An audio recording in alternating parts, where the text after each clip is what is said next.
we are with the Samsung Galaxy Nexus. This is the brand new phone that's going to be running Android 4.0, or Ice Cream Sandwich as everybody knows it. Now as you can see, it's got the revamped interface. So I have the brand new buttons here. These are all on the screen, context sensitive.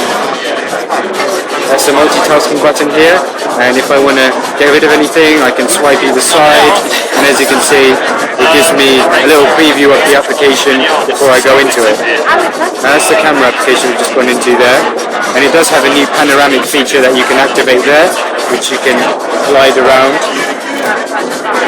Okay, and then the buttons pop up again, so there I can go on the home button.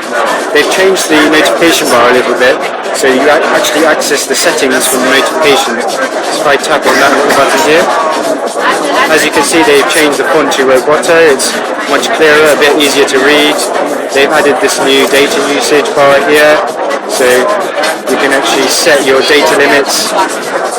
It's going to give you detailed information about how much data you're using. Very nicely set out there. Again, my context sensitive buttons are there. Got some of the usual buttons I usually see. Some developer options as well for those who like to develop applications. Going back to the home screen, they've increased the speed of the internet. It's about 40% faster than the Nexus S. If I just quickly go to the website. Keyboard is largely the stock Android keyboard. Oh, hasn't gone quite as I planned there. Try Google. Still doesn't have any secondary functions on that keyboard. But as you can see, the page is hopefully going to be loading up faster. Still the mobile website, but the full website does look pretty good on the 4.65-inch screen. And speaking of the screen, it's a Super AMOLED screen, resolution 1280 by 720, and it's not too heavy to hold either. It's 135 grams, so it's nice to hold. Let's see if I can get the pinch to zoom to work there. It's very thin, as you can see. I think it's got the curved screen like the Nexus S. You can just make that out there.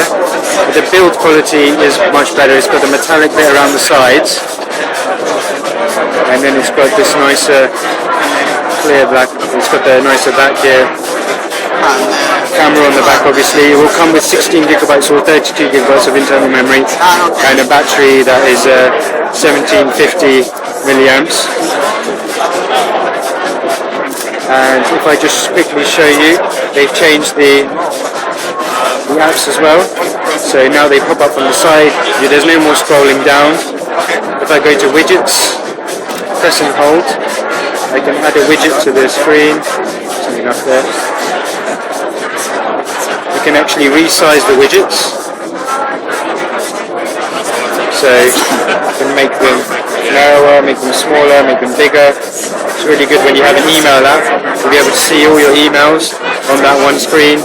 You have the usual home screens as well, so you can swipe between them.